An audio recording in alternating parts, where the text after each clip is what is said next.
Hello students, welcome to my YouTube channel. Students, आज हम लोग class 10th most important questions की series में केस बेस्ड क्वेश्चन को डिस्कस करेंगे, जिसमें मैंने चैप्टर 2 बायो का लिया है, जिसमें दो केस बेस्ड क्वेश्चन आज हम लोग डिस्कस करेंगे जो बहुत ही इम्पोर्टेंट है एग्ज़ाम के पॉइंट ऑफ व्यू से। तो चलिए स्टार्ट करते हैं। और इसकी एक प्लेलिस्ट भी बनी हुई है क्लास 10th बोर्ड के लिए 2025 की।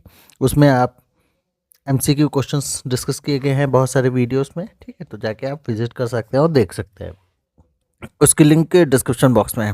तो क्वेश्चन है आपका केस बेस्ड में कि reflex action is defined as an instantaneous automatic involuntary response of effectors that is muscles glands to a stimulus. Reflex arc is the pathway taken by the nerve impulses and responses in a reflex action. यहाँ पे reflex action को define किया गया है और ये आपकी spinal cord है, ठीक है। स्पाइनल कॉर्ड है और इधर से ये आपका हैंड जो है किसी हॉट बर्तन से या उससे स्टीम निकलती हुई उसको टच करता है, तो तुरंत ही यहाँ पे क्या होगा, रिफ्लेक्स एक्शन होगा, ठीक है। तो सबसे पहले इस पूरे फिगर को हम लोग समझ सकते हैं, ठीक है, कि क्या है। तो देखिए यहाँ पे जो पी पार्ट है, पी पार्ट में आपके जो हाथ जो है, तो वो हम लोग का क्या होगा, एज ए रिसेप्टर होगा, ठीक है। क्या होगा, एज ए रिसेप्टर। तो पी पार्ट क्या हो गया, आपका रिसेप्टर हो गया। जब रिसेप्टर हो गया ऑफ हीट, जो क्या करेगा, रिसेप्टर ऑफ हीट को डिफाइन करेगा, क्योंकि इसी पर बेस्ड हम लोग का क्वेश्चन है। और जैसे ही हम लोग क्या करेंगे, किसी चीज़ को, किसी हीट चीज़ को टच करते हैं या, तो वैसे ही क्या करती हैं सेंसरी न्यूरॉन्स। तो सेंसरी न्यूरॉन्स कौन सी होंगी, क्यू होगी, जो क्या कर रही है, देखिए एरो ऊपर साइड में है, तो ये आपकी क्यू जो होगी वो क्या होगी, सेंसरी न्यूरॉन्स वर्क करेंगे, जो किसको इंफॉर्मेशन देंगे, जाके देंगे आपको स्पाइनल कॉर्ड की, जो स्पाइनल कॉर्ड को जाके इंफॉर्मेशन देंगे। और वैसे जैसे ही स्पाइनल कॉर्ड को इंफॉर्मेशन देंगे, तो ये आपकी आर जो हो गई स्पाइनल कॉर्ड हो गई, और ये जो एस है ये आपका क्या है, रिले न्यूरॉन है। रिले न्यूरॉन, रिले न्यूरॉन क्या करेगा, रिले न्यूरॉन तुरंत ही मोटर न्यूरॉन्स को क्या करेगा, एक्शन के लिए बोलेगा। तो मोटर न्यूरॉन कहाँ जा रही है, देखिए एरो नीचे की तरफ है टी वाला, तो ये आपकी क्या हो जाएंगी, मोटर न्यूरॉन हो जाएंगी। मोटर न्यूरॉन को तुरंत इंफॉर्मेशन देगा कि उसको क्या करे, बैक कर ले, हाथ को पीछे खींच ले। तो वो जो मोटर न्यूरॉन्स है वो किसको बोलेंगे, वो बोलेंगी मसल्स को, वो बोलेंगे मसल्स, जो आपकी क्या है, ये यू वाली है। तो वो मसल्स क्या करेगा, उस आर्म को पीछे ले लेगा, जो आपका क्या होगा, इफेक्टर्स होगा, जो आपका क्या होगा, इफेक्टर्स होगा, ठीक है। तो हम लोग पूरा ऑलरेडी हम लोग ने इसको नोट कर लिया है। तो फर्स्ट क्वेश्चन क्या है, फर्स्ट क्वेश्चन है आपका कि आइडेंटिफाई द लेबलिंग। तो पी से यू तक, तो पी हम लोग ने ऑलरेडी लिख लिया कि रिसेप्टर्स हैं और क्यू सेंसरी न्यूरॉन्स हैं। आर क्या है, आपका स्पाइनल कॉर्ड है, स्पाइनल कॉर्ड, और एस है आपका रिले न्यूरॉन, और टी है आपका मोटर न्यूरॉन, और यू जो है मसल्स है। तो आपका ऑप्शन ए जो होगा वो होगा सही। अब बढ़ते हैं नेक्स्ट क्वेश्चन की। नेक्स्ट क्वेश्चन क्या कह रहा है, नेक्स्ट क्वेश्चन कह रहा है कि sensory information is carry to the CNS. CNS क्या होता है, सीएनएस का मतलब है आपका central nervous system. CNS means is central nervous system, ठीक है।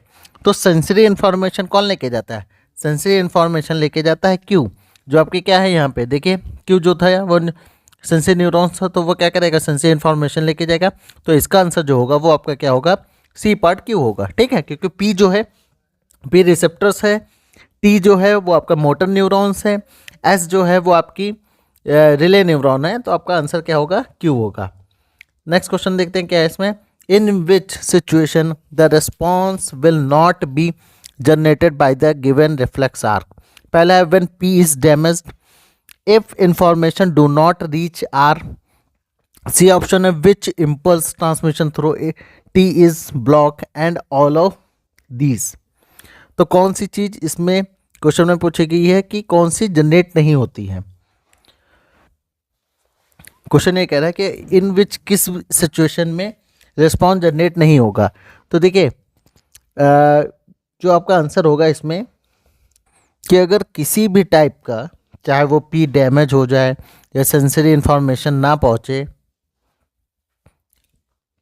या इम्पल्स ट्रांसमिशन जो है वो ब्लॉक हो जाए, तो क्या होगा, आपका पूरा जो रिफ्लेक्स आर्क है वो नहीं हो पाएगा। तो आपकी सारी की सारी कंडीशन हो सकती हैं इसमें, तो आपका ऑप्शन जो होगा वो डी पार्ट होगा। अब बढ़ते हैं नेक्स्ट क्वेश्चन की तरफ। नेक्स्ट क्वेश्चन क्या है, contraction of dash causing pulling away the hand on sensation of A heat. किस चीज का कॉन्ट्रैक्शन होगा कि वो हैंड को पीछे खींच लेगा। तो अच्छा, कॉन्ट्रैक्शन किस में होगा, कॉन्ट्रैक्शन होगा हम लोग का मसल्स में, और वो मसल्स कहाँ पे है, मसल्स है आपकी यू पे। तो आंसर आपका क्या होगा, बी पार्ट होगा। नेक्स्ट क्वेश्चन है match the column 1 and column 2 and select the correct option. Column 1 में है CNS सेंट्रल नर्वस सिस्टम, और कॉलम 2 में है इधर QRST और इधर PNS पेरिफेरल नर्वस सिस्टम। तो सेंट्रल नर्वस सिस्टम में आपका क्या क्या आता है, सेंट्रल नर्वस सिस्टम में आपका एक तो ब्रेन और प्लस आपका क्या आता है, स्पाइनल कॉर्ड आता है, ठीक है। और PNS जो होती है वो जितनी भी नर्व्स की ब्रांचेस होती है वो सारी की सारी आती है। तो नर्व ब्रांचेस आपका आएगा PNS में, और सेंट्रल नर्वस सिस्टम में ब्रेन है, स्पाइनल कॉर्ड। तो अगर जैसे हम लोग बात करें ए में, तो ए में आपका क्या है, एस और टी हम लोग का है। एस है आपका रिले न्यूरॉन और टी है आपका मोटर न्यूरॉन्स। तो ये तो सेंटर CNS में आएगा नहीं। तो हम लोग क्या करते हैं, पहले CNS को ही देख लेते हैं। तो CNS में आपका देखिए क्या आएगा, स्पाइनल आएगा ये। तो CNS में ROS दोनों कहाँ के, क्योंकि स्पाइनल कॉर्ड के दोनों पार्ट है। तो CNS में पार्ट है आपका ROS, ये आपका इस साइड है सी वाले में। तो सी ही ऑप्शन क्या होगा, सही होगा। फिर आगे देख लेते हैं PNS में QOT आएगा, बिल्कुल आएगा, क्योंकि जितने पे नर्वस सिस्टम्स की ब्रांचेस होती हैं वो आपका पेरिफेरल नर्वस सिस्टम में आता है। तो आपका सी पार्ट जो होगा वही आंसर होगा। अब बढ़ते हैं नेक्स्ट केस बेस की तरफ। तो नेक्स्ट है केस बेस की endocrine system consist of different endocrine glands and which secrete chemicals called the hormones in traces amount, ठीक है। And these hormones travel through the blood and reach the target site to exert their effect. Location of many endocrine gland system 1 to 10 in a human as shown below. तो जब भी आपका ये graphic diagrammatic कोई भी चीज़ आएगी, ठीक है, डायग्राम बेस पे, तो उसमें अगर ऑप्शंस दिए होंगे तो उनको सबसे पहले हम लोग फिल करेंगे। तो आपको ये जानना बहुत ज़रूरी है कि कौन सा इंडोक्राइन जो है सेक्रेट ह्यूमन हार्मोन्स को सेक्रेट करता। तो पहला क्वेश्चन देखते हैं, फिर उसी हिसाब से हम लोग फिल करते हुए चलेंगे। फर्स्ट क्वेश्चन है actual master of the human endocrine system is, कि कौन एक्चुअल मास्टर है ह्यूमन इंडोक्राइन सिस्टम का। बहुत इंपॉर्टेंट क्वेश्चन है, इसमें बच्चे बहुत कंफ्यूज होते हैं। तो पहले हम लोग डायग्राम देखते हैं। डायग्राम में ये जो आपका फर्स्ट पार्ट है ये आपका ब्रेन के अंदर है, जो आपका इंडिकेट क्या करता है, हाइपोथैलेमस, ठीक है। थोड़ा राइटिंग साफ करके लिखूं, हाइपोथैलेमस, ठीक है। और सेकंड जो है वो क्या है, पिट्यूटरी ग्लैंड, ठीक है। ये आपकी पिट्यूटरी ग्लैंड। तो स्टूडेंट जब भी क्वेश्चन आए कि what is the actual master of human endocrine, तो आपका आंसर क्या होगा, हाइपोथैलेमस होगा, ठीक है। और जब भी क्वेश्चन आए आपका what is the master endocrine system, sorry, answer है what is the controls the master of endocrine system, तब आपका आंसर जो होगा पिट्यूटरी ग्लैंड होगा। तो कंफ्यूज मत होइएगा, क्वेश्चन क्या पूछ रहा है एक्चुअल मास्टर ऑफ। जब कंट्रोल की बात करें तब आपका होगा पिट्यूटरी ग्लैंड होगा। तो इसका जो आंसर होगा वो आपका होगा सी पार्ट फर्स्ट वाला, हाइपोथैलेमस। नेक्स्ट क्वेश्चन देखिए क्या है। नेक्स्ट क्वेश्चन है hormone of which one of the following glands is incorrectly matched. तो सेकंड है, नाइन्थ है और एट्थ है और सिक्स्थ है। तो इसको पहले हम लोग देख लेते हैं डायग्राम में, उसको पहले हम लोग नोट करते हैं। तो सेकंड तो आपका पिट्यूटरी ग्लैंड हो गया, पहले इसको फिल करते हैं। तो ये आपका ये यहाँ पे जो होगा वो आपका क्या होगा, पिनीलियर ग्लैंड।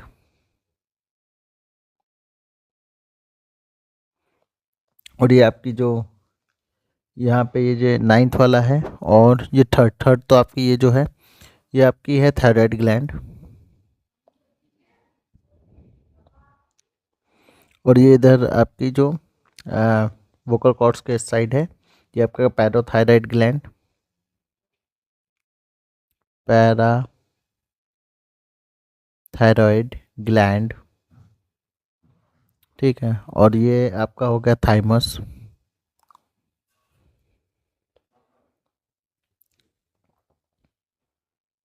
और फिर ये इधर किडनी में आपका होगा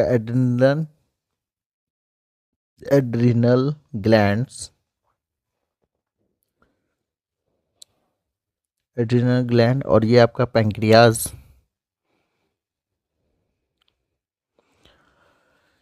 ये ओवरी इन फीमेल,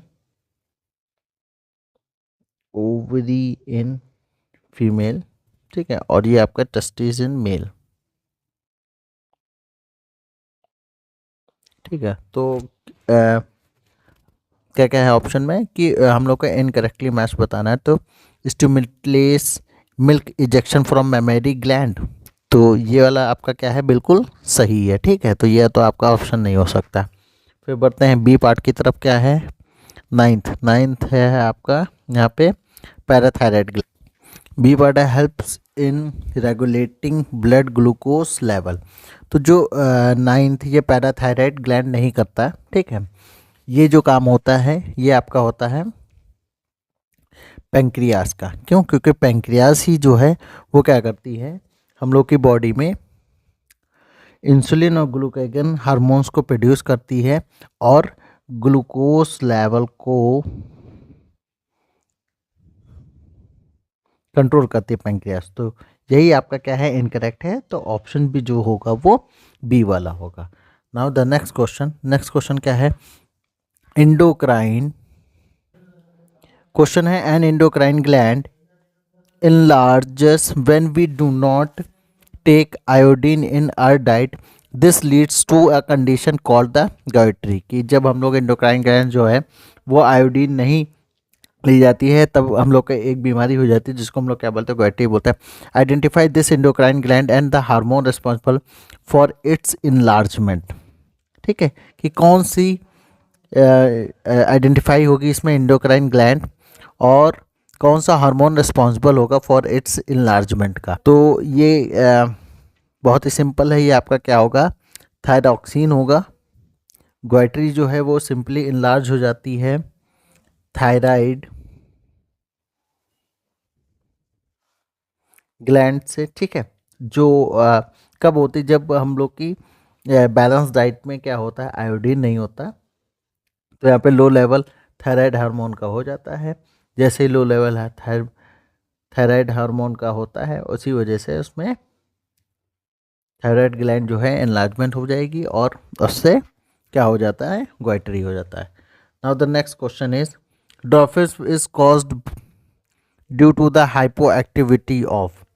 डॉर्फिज्म किस हाइपो एक्टिविटी से बढ़ जाता है, ठीक है।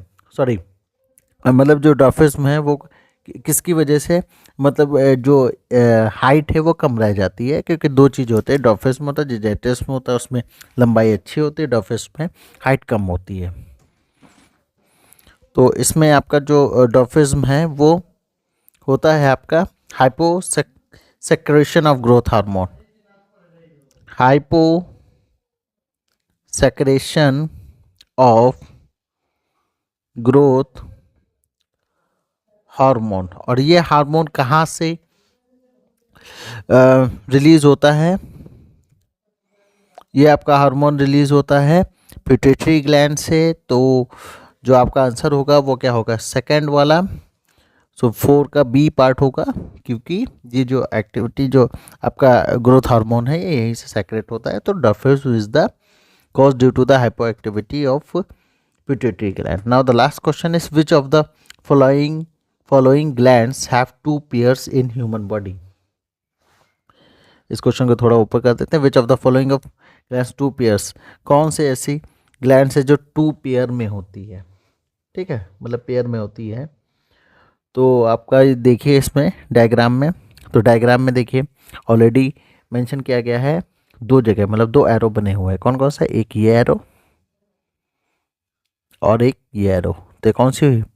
पैराथायरॉयड ग्लैंड हुई। मतलब आंसर बी क्या होगा? 9th वाला हो जाएगा। तो देखते हैं इसमें 9th का कौन सा पार्ट है? सी पार्ट है। तो ये तो ऑलरेडी फ्री का ही मार्क्स है बस। तो सी पार्ट जो होगा इसका आंसर ऊपर करके कहते हैं, ये आपका सी पार्ट जो होगा वही सही होगा। तो स्टूडेंट, अगर इस टाइप के आपको और भी क्वेश्चंस चाहिए, ठीक है, तो वीडियो को ज़्यादा से ज़्यादा शेयर करिए। और इसके बाद जो है वो मैं फिज़िक्स के कुछ केस बेस्ड क्वेश्चन को डिस्कस करूँगा। Thank you very much.